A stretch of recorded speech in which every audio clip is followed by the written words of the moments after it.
벌써 첫 주일을 맞이했습니다. 오미크론이 극성을 부리고 있는 이 와중에도 하나님께서 우리에게 예배하는 날을 허락하셨고 또 오늘 예배가 시작이 되었습니다. 오늘 예배 가운데 성령의 강력한 기름 부으심과 또 각자를 만나주시고 만져주심이 풍성한 그런 은혜의 시간이 되기를 주님의 이름으로 축복합니다. 오늘 아침에 저는 읽어드린 이 본문 말씀을 중심해서 복수라고 하는 제목으로 두 번째 말씀을 드리게 되겠습니다. 오늘 본문 말씀은 우리 지난 주일에 잠시 언급을 했습니다마는 다윗의 아들 압살롬이 자신의 친누이를 성폭행한 자신의 이복형인 암논을 살해하도록 교사한 내용이 기록이 되어 있습니다. 그리고 마침내 암논은 압살롬의 괴계에 의해서 죽임을 당하게 되어집니다. 28절 말씀에 보면 압살롬이 이미 그의 종들에게 명령하여 이르기를 너희는 이제 암논의 마음이 술로 즐거워할 때를 자세히 보다가 내가 너희에게 암논을 치라 하거든 그를 죽이라. 두려워하지 말라. 내가 너희에게 명령한 것이 아니냐. 너희는 담대히 용기를 내라 한지라. 이렇게 기록이 되어 있습니다. 그리고 28절 말씀을 이어서 보면 압살롬의 종들이 압살롬의 명령대로 암논에게 행했다고 기록이 되어 있습니다. 그리고 30절에 보면 다윗 왕의 마음이 압살롬을 향하여 간절하니 암논은 이미 죽었으므로라고 기록이 되어 있습니다. 한 가정 안에서 결코 있을 수 없는 참극이 벌어졌습니다. 형제지간에 칼부림을 하고 그 칼부림에 의해서 죽임을 당한 이 참극을 오늘 이 본문이 이야기하고 있는 것입니다. 사랑하는 성도 여러분, 압살롬이 이복형 암논을 살해하도록 조사한 그 과정을 좀 살펴보도록 하겠습니다. 압살롬이 그의 이복형 암논을 살해하도록 교사한 일은 우발적인 일이 결코 아님을 오늘 이 본문이 우리에게 말해주고 있죠. 본문을 시작하는 23절에 보면 만 2년 후에라고 하고 그렇게 시작을 하고 있습니다. 압살롬은 만 2년이라고 하는 그 시간, 날수대로 하자면 730일 동안 하루도 빠짐없이 자신의 누이 다말을 욕보인 이복형 암논에게 어떻게 하면 내가 이 원수를 좀 갚을 수 있을까? 어떻게 하면 내가 안갚음을 할 수 있을까? 정신없이 멍 때리고 있는 내 누이의 마음을 어떻게 하면 좀 시원하게 해줄 수 있을까? 이런 생각을 하게 되어졌고 계획을 했고 그리고 실제로 행한 것입니다. 그래서 압살롬이 그의 이복형 암논을 살해하도록 교사한 일은 계획적이고 고의적인 사건이었고 그래서 심각한 것입니다. 본문 23절부터 27절까지의 말씀을 보면 압살롬은 형 암논을 죽일 날을 손꼽아 기다려왔음을 볼 수가 있습니다. 그날이 그가 그동안 계획하여 오던 형을 살해하려는 바로 그날입니다. 여러분, 그날이 어떤 날이라고 했습니까? 양털 깎는 날이라고 기록이 되어 있습니다. 아마도 다윗의 삼남인 압살롬은 왕이 계승권에서 떠나 있었기 때문에 왕자이지만 목축업을 하고 있는 사람이라고 볼 수가 있습니다. 그리고 목축업을 주산업으로 삼고 있던 이스라엘에서 양털 깎는 날은 농사짓는 농민들에게 있어서 추수하는 때와 같아서 그날은 축제일입니다. 그리고 이와 같은 축제일에는 춤과 그리고 노래와 그리고 술이 있기 마련입니다. 압살롬이 그날을 거사일로 잡은 이유는 이와 같은 배경 하에서 자신의 숨겨진 살해 계획을 철저하게 은폐하는, 숨기기 위한 계략이라고 볼 수가 있는 것이죠. 축제일에 아버지를 초대하고 형제들을 초대해서 함께 즐거움을 나누는 것이 누가 보아도 의심할 수 없는, 누가 보아도 자연스러운 것이기 때문에 아무도 압살롬이 암논을 죽일 것이라고는 상상도 할 수 없는 일이죠. 아버지도 그러하고 형제들도 그러하고 암논 역시 그렇습니다. 누가 그 축제의 날에 이런 칼부림이 있을 것이라고 생각이나 하겠습니까? 압살롬은 그것을 노린 것입니다. 아무도 눈치채지 못하게 축제의 날에 형 암논을 죽여야 되겠다, 이런 계획을 세워왔던 것이죠. 사랑하는 성도 여러분, 시편 133편 1절 말씀에 형제가 연합하여 동거함이 어찌 그리 선하고 아름다운고 라고 하면서 형제 연합과 동거를 예찬했습니다. 압살롬이 암논을 죽이려고 하는 계획을 가지지만 않았다고 하면 그가 양털을 깎는 그날 아버지 다윗을 초청하고 형제들을 모두 초청하고 음식을 함께 나누어 먹으면서 웃고 즐기는 그 정경은 누구나 그리워하고 누구나 동경하는, 행복하고 참으로 아름다운 그런 가정의 정경이 아닐 수가 없습니다. 좋은 일이 있어서 아버지를 부르고 형제를 부르고 친척을 부르고 이웃을 부르고 이렇게 불러서 잔치하는 것 얼마나 좋은 일입니까? 정말 따뜻한 그런 정이 흐르는 아름다운 정경이라고 볼 수가 있죠. 우리가 다 그런 마음이 있어요. 그런 것을 사모하고 있어요. 내게 좋은 일이 있어서 온 가족이 함께 모여서 함께 음식을 나누고 함께 노래를 부르고 함께 춤을 추고 그렇게 하는 그 아름다운 정경, 누구도 싫어하지 않습니다. 아름답죠. 그런데 문제는 압살롬이 그러한 동경의 정경을 자신의 사악한 그 계획을 실행하기 위한 수단으로 악용했다는 것입니다. 그 좋은 날에, 그 즐기고 그 행복을 함께 나누는 그 시간에 그는 속에 칼을 품고 있는 것이죠. 사랑하는 성도 여러분, 압살롬의 이러한 행위는 결코 본받아서는 안 될 사악한 행위라고 하는 사실을 분명히 하셔야 합니다. 사랑하는 성도 여러분, 선을 악으로 갚는 일도 안 되는 일이지만 악을 악으로 갚는 일도 해서는 안 되는 일입니다. 이것이 오늘 저와 여러분들이 예수 그리스도 안에서 분명하게 해야 될 하나의 기준이라고 할 수 있겠습니다. 선을 악으로 갚는 일도 절대 해서는 안 되는 일이지만 악을 악으로 갚는 일도 안 해야 된다는 사실을 기억하라는 것입니다.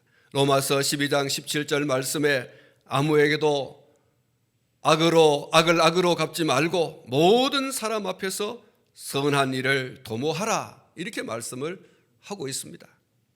데살로니가전서 5장 15절에 삼가 누가 누구에게든지 악으로 악을 갚지 말게 하고 서로 대하든지 모든 사람을 대하든지 항상 선을 따르라, 이렇게 말씀을 하고 있습니다. 베드로전서 3장 9절에 악을 악으로 욕을 욕으로 갚지 말고 도리어 복을 빌라. 이를 위하여 너희가 부르심을 받았으니 이는 복을 이어받게 하려 하심이라고 말씀하고 있습니다. 여러분, 이렇게 하는 것이 예수님을 진정 닮아가는 모습인 것입니다. 예수님의 이야기를 좀 해보려고 합니다. 마태복음 5장 39절로 47절 말씀에 예수님께서 이 원리를 적용하여 말씀하신 부분이 소개되고 있습니다. 39절 말씀에 나는 너희에게 이르노니 악한 자를 대적하지 말라. 누구든지 내 오른편 뺨을 치거든 왼편도 돌려대며 또 너를 고발하여 속옷을 가져가자 하는 자에게 겉옷까지도 가지게 하며 또 누구든지 너로 억지로 오리를 가게 하거든 그 사람과 심리를 동행하고 내게 구하는 자에게 주며 내게 꾸고자 하는 자에게 거절하지 말라. 내 이웃을 사랑하고 내 원수를 미워하라 하였다는 것을 너희가 들었으나 나는 너희에게 이르노니 너희 원수를 사랑하며 너희를 박해하는 자를 위하여 기도하라. 이같이 한즉 하늘에 계신 너희 아버지의 아들이 되리니 이는 하나님이 그 해를 악인과 선인에게 비추시며 비를 의로운 자와 불의한 자에게 내려주심이라. 너희가 너희를 사랑하는 자를 사랑하면 무슨 상이 있으리요? 세리도 이와 같이 아니하느냐? 또 너희가 너희 형제에게만 무난하면 남보다 더하는 것이 무엇이냐? 이방인들도 이같이 아니하느냐? 사랑하는 성도 여러분, 예수님의 이 말씀을 오늘 저와 여러분들이 가슴에 새겼으면 좋겠습니다. 우리의 신비에 새겼으면 좋겠습니다. 지난 시간에도 말씀을 드렸습니다마는 누이를 성폭행한 암논의 행위는 용납할 수 없고 용납되어서도 안 되는 흉악한 범죄 행위입니다. 그러나 그 악행을 처리하는 압살롬의 처사는 적법 절차에 따른 것이 아니라 그 모든 적법 절차의 과정을 무시하고 초법적인 행위, 다시 말해서 직접 칼을 빼들고 문제를 해결한 행위였습니다. 이것 또한 용납할 수 없는 것이고 용납되어서도 안 되는 위법한 행위입니다. 그것도 계획적이고 그리고 고의적이라고 하는 것이라는 점에서 더욱 심각한 악행이라고 볼 수 있는 것이죠. 사랑하는 성도 여러분, 여러분의 마음에 혹 누구를 미워하는 그런 마음이 있습니까?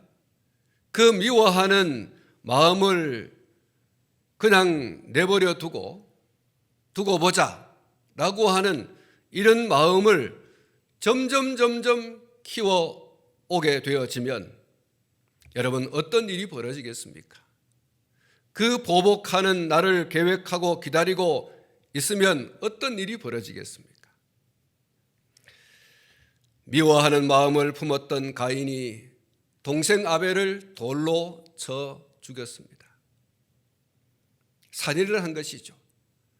미워하는 마음을 품었던 요셉의 형들이 요셉을 죽이려고 모의를 하고 우물에 빠뜨렸고 그리고 돈 받고 팔았습니다. 형제들이 마음을 같이하여 한 형제를 팔아버리는 인신매매를 한 것이죠. 결국 아버지의 가슴에 대못을 박는 불효한 자식들이 되어진 것입니다. 미워하는 마음을 품었던 유대 군중들이 죄 없는 예수님을 십자가에 못 박혀 죽이도록 해버리고 말았습니다. 사랑하는 성도 여러분, 악행에 대한 징벌은 절대 위법한 방법으로는 해결되지 않습니다. 적법 절차에 따라야 할 것입니다. 적법 절차에 따라서 처결되기를 바랐지만 해결되지 않는다고 하면 공의와 공법의 최후 보루이신 하나님 앞에 엎드리는 최후 수단을 강구해야 할 것입니다. 그리스도인들에게서 또 다른 방법은 없습니다. 적법 절차를 따르든지 아니면 그것이 제대로 해결되지 않는다고 하면 공의와 공법의 최후 보루이신 하나님께 그 사실을 내어놓는 것입니다.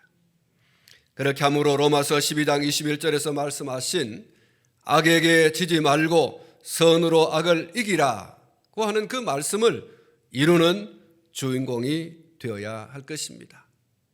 여러분, 이것이 예수님을 본받아 사는 그리스도인의 삶이라는 것을 결코 잊지 않기를 바랍니다. 찬송가 507장에 주님의 마음을 본받는 자 그 마음에 평강이 찾아오면 험악한 세상을 이길 힘이 하늘로부터 임함이로다. 주님의 마음 본받아 살면서 그 거룩하심 나도 이루리. 주 모습 내 눈에 안 보이며 그 음성 내 귀에 안 들려도 내 영혼 날마다 주를 만나 신령한 말씀 늘 배우도다. 가는 길 거칠고 험하여도 내 마음에 불평이 없어지면 십자가 고난을 이겨내신 주님의 마음 본받음이라. 주 예수 세상에 다시 오실 그날엔 무성도 변화하여 주님의 빛나는 그 형상을 다 함께 보며 주 찬양하리. 주님의 마음 본받아 살면서 그 거룩하심 나도 이루리. 사랑하는 성도 여러분, 여러분이 지난 세월을 살아오면서 누군가를 미워하는 마음을 품고 있을 때 여러분의 마음이 어떻습니까? 평안합니까? 아니면 안정이 되십니까? 결코 그렇지 않습니다. 미워하는 마음을 품고 있는 동안은 불안하고 초조하고 그리고 그 속에서 이글거리는 도끼를 어떻게 할 방법이 없습니다. 그러나 여러분, 오늘 우리가 이 찬송가 507장을 보시면 주님의 마음을 본받는 자 그 마음에 평강이 찾아오면 험악한 세상을 이길 힘이 하늘로부터 임함이로다. 그렇습니다. 여러분, 적법 절차를 따라서 해결해 보려고 하지만 그대로 해결되면 좋지만 그렇게 해결되지 않을 때 사랑하는 성도 여러분, 하나님께 맡길 수 있기를 축원합니다. 그러면 내 마음에 평강이 오는 줄로 믿습니다. 하나님이 주신다고 그랬어요. 그리고 하나님께서 마침내 그 일을 해결해 주시는 것이요, 신원하여 주신다고 하는 말씀이 있습니다. 잘못되어진 것을 바로잡아 주시는 하나님의 그 공의와 그리고 공법이 그리고 그 정의가 실현되어지는 것입니다. 사랑하는 성도 여러분, 우리가 압살롬의 행위에서 한 가지 더 유념해야 할 것은, 다시 말해서 압살롬의 행위가 더욱 무법하고 위법인 것과 위험한 것은 암논을 처결하는 것과 동시에 그의 속에 또 다른 마음이 있다는 것입니다. 그 또 다른 마음이 뭐냐? 그의 속에 왕권을 차지하려고 하는 권력에 대한 욕심이 도사리고 있었다는 겁니다. 이 같은 짐작이 충분히 가능하다라고 하는 것은 암논을 죽여버리면 그 다음 왕위를 이어받을 사람은 자기 차례가 되기 때문입니다. 암논은 자신이 왕이 되기 위한 길목에서 거침돌이 되는 것이죠. 이참에 암논을 제거해버리면 나는 왕의 자리를 차지할 수 있는 대로가 열린다라고 생각할 수 있는 것입니다. 충분히 압살롬은 그런 계획을 했을 것이다, 그런 계산을 했을 것이라고 볼 수 있습니다. 사실 이 압살롬은 다윗 왕의 세 번째 아들입니다. 그런데 두 번째 아들인 길르압이 일찍 죽어버렸어요. 그러니까 암논 다음에 자기 자신이 다윗의 왕위를 이어받을 수 있는 그런 어떤 길이 열릴 수 있도록 되어져 있는 것이죠. 암논이 있는 한 될 수 없지만 암논만 없다고 하면 이 압살롬은 다윗의 왕위를 이어받을 수 있는 그런 계승자가 될 수 있는 것입니다. 그래서 일거양득 누이의 일로 압살롬을 이 다윗 암논을 죽여버리고 또 이참에 암논이 없으면 나는 이스라엘의 왕이 될 수 있는 길이 열리는 것 아니냐, 이런 계산을 충분히 했으리라고 보는 것입니다.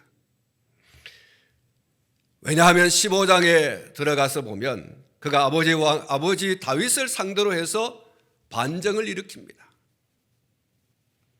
아버지를 쫓아내고 왕의 자리를 차지하려고 하는 이런 반정을 꾀하게 되었다는 것이죠.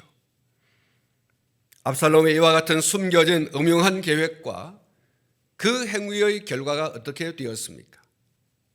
뒤에 우리가 더 말씀드릴 기회가 있겠습니다마는 그는 그 일로 왕의 자리에 앉아보지도 못하고 죽임을 당하는 그런 처참한 광경이 벌어지게 되는 것을 보게 될 것입니다.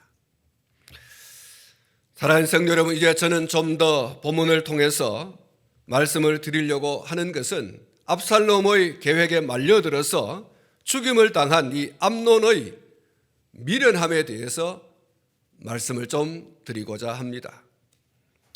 암논은 압살롬의 자기를 향한 계략을 충분히 간파했어야 합니다. 왜냐하면 그가 압살롬의 누이 다말에게 행한 행위는 결코 시간이 간다고 해서 문제가 해결될 것이 결코 아니었기 때문에 그렇습니다. 그가 다말을 욕보인 후에 다말의 친오라버니인 압살롬이 2년 동안 침묵을 지키고 있다가 어느 날 갑자기 형제들을 특별히 초청을 했어요. 그리고 더 특별한 것은 26절, 27절을 보시면 압살롬이 자기 자신을 지목해서 아버지 다윗에게 참석을 허락해 주시도록 간청한 것을 볼 수가 있어요. 다윗이 그랬습니다. 아니 왜 암논을 특별히 네가 초청할 이유가 뭐냐, 이렇게 말하는 것을 볼 수 있지 않습니까? 아마도 다윗은 압살롬이 혹시라도 암논을 해칠 수 있는 가능성이 있다고 느꼈으리라고 봅니다. 왜냐하면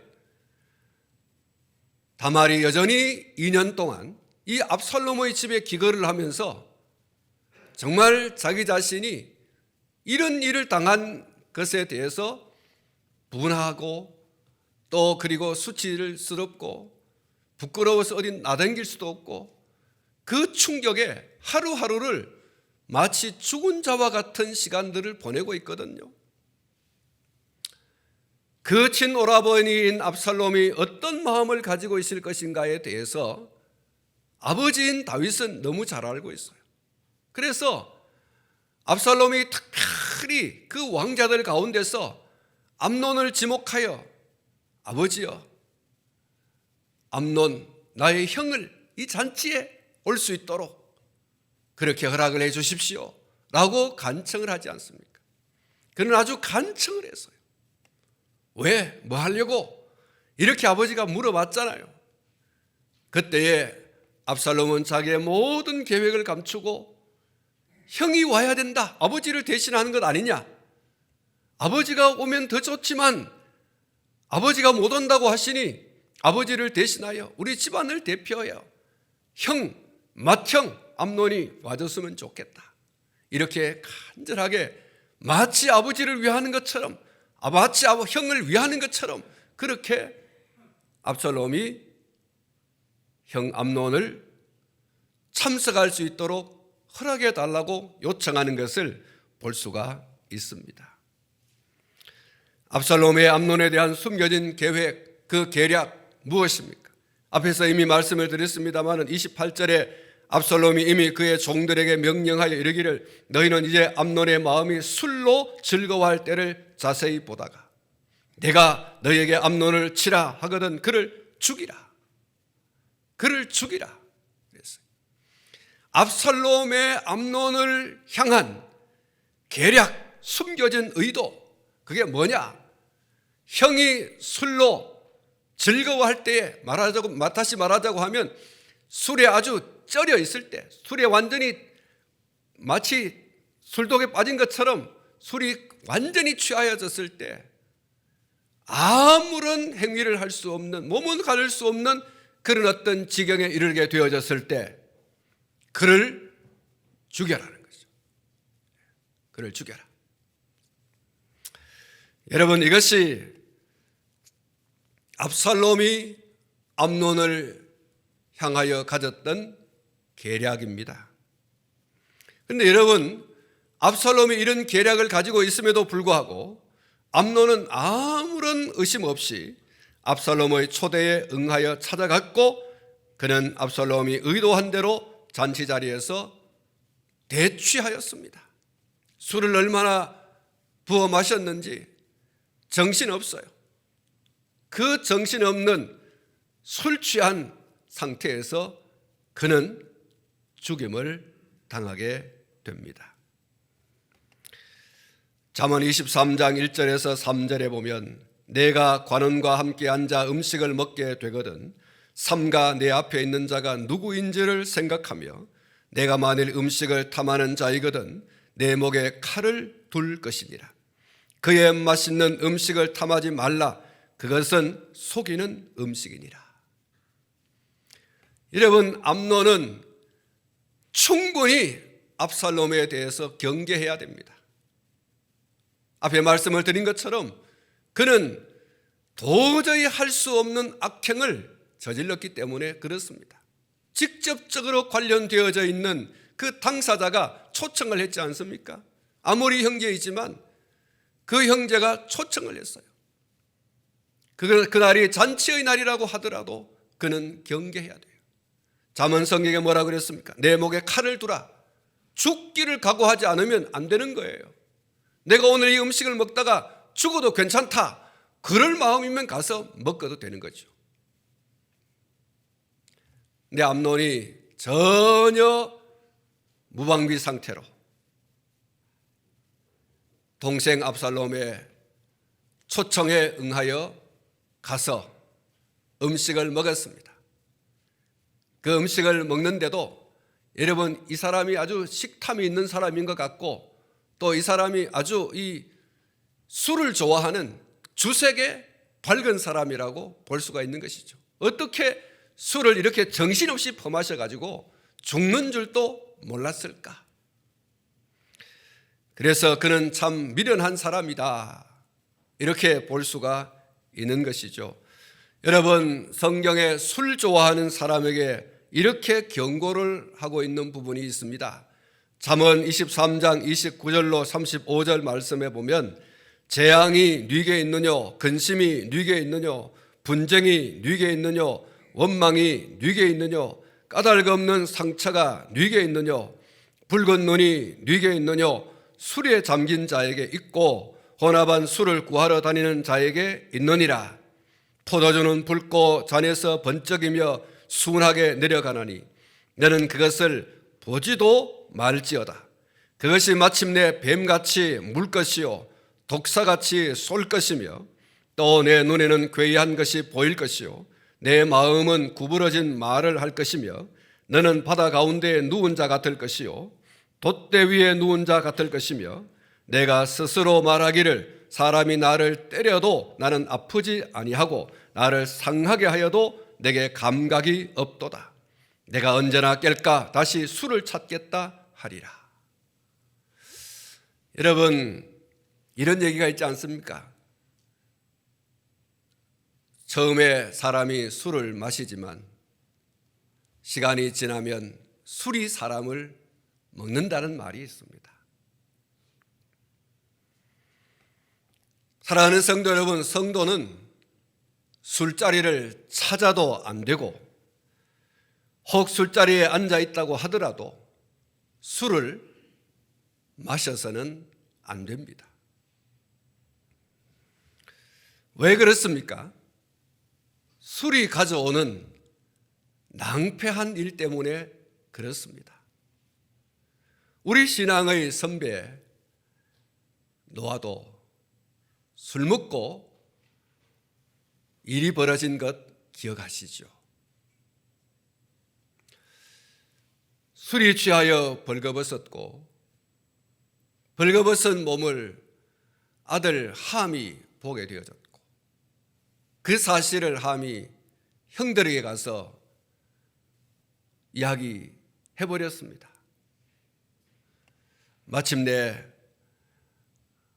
함은 저주를 받게 되어집니다. 아버지의 잘못이에요.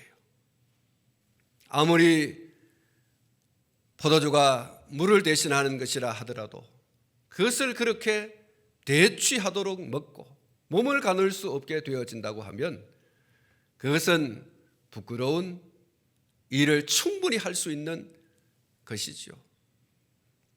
아무튼 여러분, 술 취하면 실수하게 되어 있습니다. 술 취하면 결국은 이 잠언 성경이 말한 것처럼 엉뚱한 일을 저지르게 되어집니다. 술을 먹게 되면 두들겨 맞아도 아프지도 않아. 술을 먹고 나면 여러분 감각이 없다 그랬어요. 가끔 뉴스에 나오는 음주 단속 장면을 보면 겨우 한두 잔을 마시고도 음주운전 단속에 걸려서 어떤 사람은 면허가 취소가 되고 어떤 사람은 면허가 정지가 되는 것을 볼 수가 있습니다. 만약 그 단속에 걸려서 면허 취소가 되고 면허 정지가 된 사람이 예수 믿는 사람이라고 하면, 집사님이라고 하면, 장로님이라고 하면, 목사님이라고 하면 얼마나 부끄러운 일입니까? 여러분, 안 믿는 사람들도 예수 믿는 사람들은 그런 것을 하지 않는 줄 알고 있어요. 그래서 예수 믿는 사람이 술 먹고 길바닥에 널브러져 있으면 예수 믿는 사람도 술 먹냐? 이렇게 말하지 않습니까?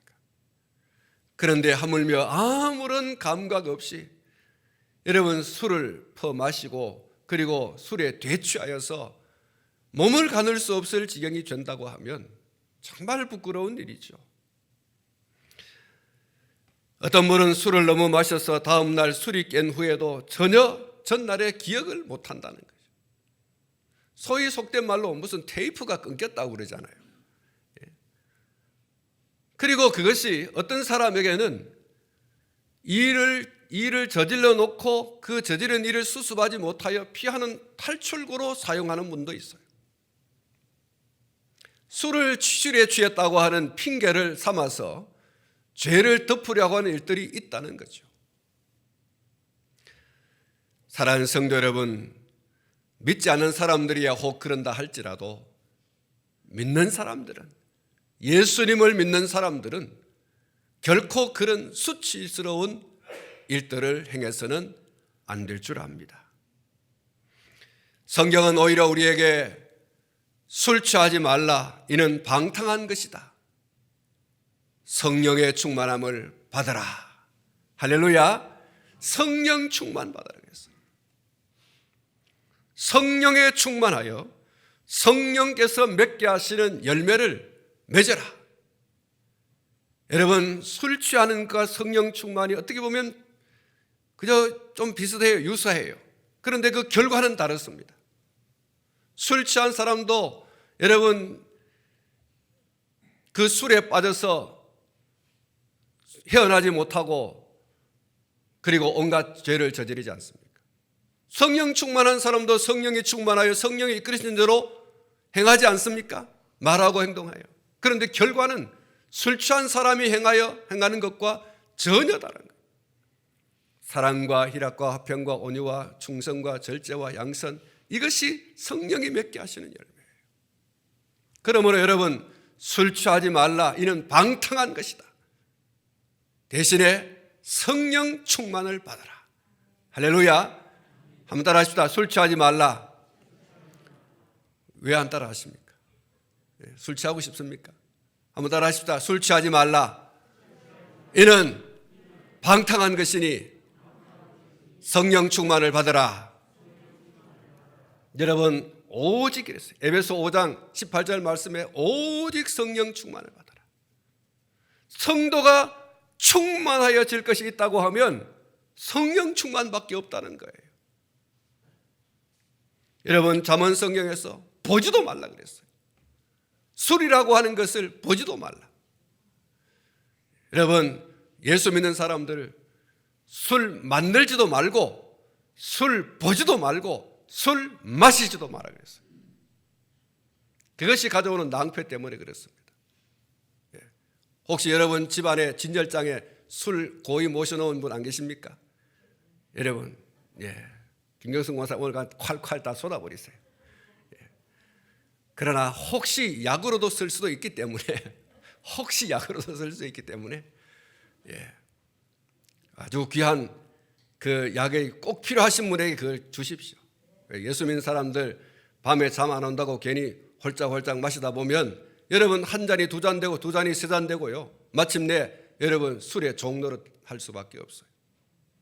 여러분 오늘 저와 여러분 술에 의지하는 사람이 아니라 우리 하나님께 의지하는 사람이 되어야 할 줄로 믿습니다.